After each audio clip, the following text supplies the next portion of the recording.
दोस्तों, जब भी प्रकृति बोलती है तो उसकी आवाज सारी दुनिया में गूंजती है। इस बात को इथियोपिया में अभी 23 नवंबर को फटे वोल्केनो ने, जिसका नाम हाईली गुपी था, एकदम सही साबित किया है।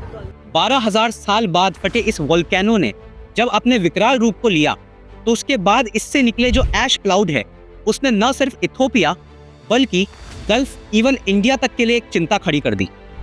वो चिंता थी हमारे एविएशन सेक्टर के लिए, क्योंकि इससे निकले क्लाउड ऐश और डिब्री ने अगर किसी एयरलाइन के किसी इंजन के अंदर या फिर वेंटिलेशन के अंदर एंट्री कर ली, उससे पूरा वेंटिलेशन सिस्टम इवन इंजन भी कोलैप्स हो सकता है। ऐसे कुछ इंसिडेंट्स हमको अलास्का के अंदर और 2010 के अंदर आयरलैंड में फटे एक वोल्केनो के अंदर देखने को पहले मिल चुके हैं। इवन कुछ सीरियस केसेस के अंदर जो फ्लाइट में बैठे लोग हैं उनको सांस लेना भी मुश्किल हो सकता है।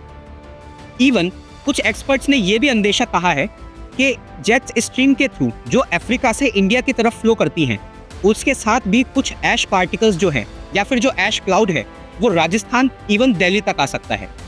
राजस्थान के अंदर और दिल्ली के अंदर कुछ एक क्लाउड्स देखने को ज़रूर मिले हैं, लेकिन अगर इसका इम्पैक्ट हम पॉल्यूशन के ऊपर देखें तो बहुत ज़्यादा नहीं पड़ने वाला है, क्योंकि सबसे पहली चीज़ जो दिल्ली का खुद का पॉल्यूशन है वो एक सीवियर रेट पर है। सेकेंडली, जो ये ऐश क्लाउड्स हैं ये यहाँ तक आते आते काफ़ी हद तक डाइल्यूट भी हो चुके हैं।